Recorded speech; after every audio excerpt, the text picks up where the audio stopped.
के घर के बाहर भी और एलजी साहब के घर के बाहर भी मैं धरना प्रदर्शन करूंगा, जैसे मैंने पहले किया था।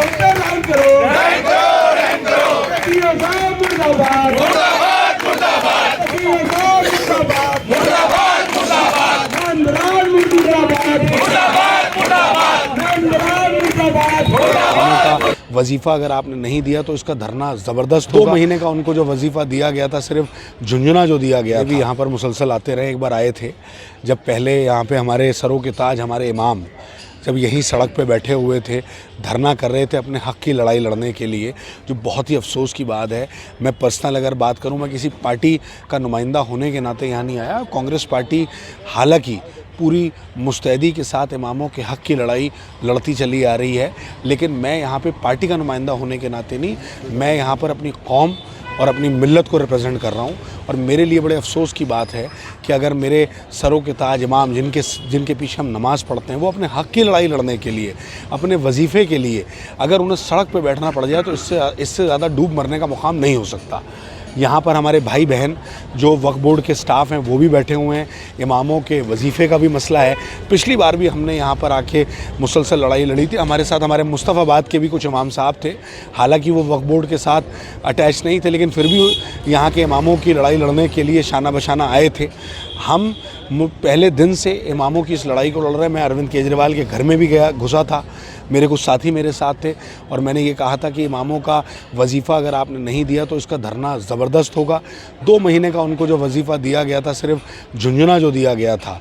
आज कितने अफसोस की बात है, कोरोना था उस वक्त में, मैं नाम नहीं लूँगा, कई ऐसे इमाम हैं जिनके आँखों में आंसू भी थे, जो ये तड़प रहे थे कि उनके छोटे छोटे बच्चे हैं, उनकी कोई तनख्वाह तो कहीं से आती नहीं है, यही उनका सहारा है, और किसी के सामने वो अपनी बात नहीं कर सकते शर्म के मारे। तो बड़े अफसोस की बात है कि आज फिर वही दौर है। 2 महीने की, पहले ये कहा गया था कि 2 महीने की तनख्वाह वजीफ़ा देंगे, इन लोगों को तनख्वाह देंगे, फिर सारा वजीफ़ा एक साथ दे दिया जाएगा। चुनाव से पहले का ये झुंझुना था। आज चुनाव ख़त्म हो गए तो सारी चीज़ें ख़त्म हो गई।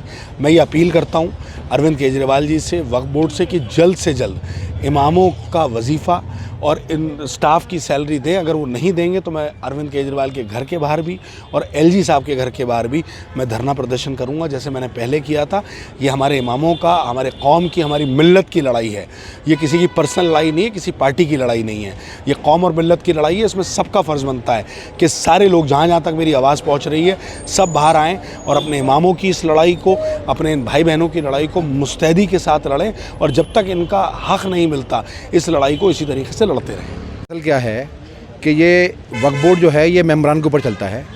मेंबरान अगर मीटिंग के लिए नहीं आएंगे, मसले हल नहीं करेंगे, फाइलों को आगे मूव नहीं करेंगे, तो हमारी सैलरी नहीं आ पाएंगी। 1 साल हो गया है, जनवरी 2022 में लास्ट मीटिंग हुई थी मेंबरान की, उसके बाद कोई भी मीटिंग नहीं हुई है, जिसकी वजह से हमारे बहुत सारे काम, बहुत सारे मुद्दे फंसे हुए हैं, रुके हुए हैं, पेंडिंग हैं, जिसकी वजह से हमारी सैलरी रुकी हुई है।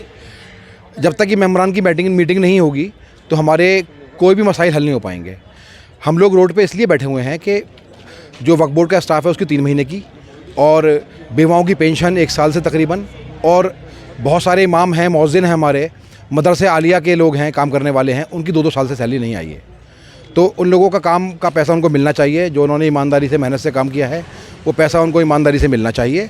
वो पैसा नहीं मिला है, उन सारे मुद्दों को लेकर हम लोग रोड पर बैठे हुए हैं, और इंशाल्लाह जब तक ये लड़ाई लड़ते रहेंगे, जब तक हमारी मांगें पूरी नहीं हो जाती हैं।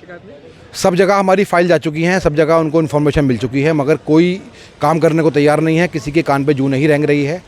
हम मेंबरान को बुला रहे हैं, मीटिंग के लिए बुला रहे हैं, कॉल कर रहे हैं उनको, वो नहीं आ रहे हैं, सिवाय एक मेंबर के। और चेयरमैन साहब हमेशा हमारे लिए हाजिर रहते हैं, हर वक्त हमारे काम के लिए तैयार हैं वो। उसके अलावा कोई और मेंबर नहीं आ रहा है जो हमारे काम को पूरा कर सके। मेरी दरख्वास्त है इन तमाम लोगों से, एलजी साहब से और हमारे दिल्ली के मुख्यमंत्री साहब से, कि बराए मेहरबानी इस इदारे की तरफ ध्यान दें। ये इस इदारे की मकसद जो है वो गरीबों की, बेवाओं की, बच्चों की, यतीमों की, उनकी मदद करना होता है। यहाँ पर जो भी पैसा है वो गरीबों पर लगाया जाता है, गरीबों की पेंशन जाती हैं, इनसे बीमारों के इलाज होते हैं, बच्चों की फ़ीसें जाती हैं। यहाँ पर हज़ारों लोग यहाँ से फ़ैज़ उठाते हैं, लेकिन पैसा ना होने की वजह से या अप्रूवल्स ना होने की वजह से वो सारे काम रुके हुए हैं। वो लोग रोज़ आते हैं, हमें शर्मिंदगी होती है कि हम उनकी मदद नहीं कर पा रहे हैं, और बहुत परेशानी की हालत में वो लोग आते हैं, सफ़र करके आते हैं, दूर दराज से आते हैं और किराया देकर आते हैं, मगर हम उनकी कोई मदद नहीं कर पा रहे। इसकी शर्मिंदगी वक्फ बोर्ड के स्टाफ को उठाना पड़ती है।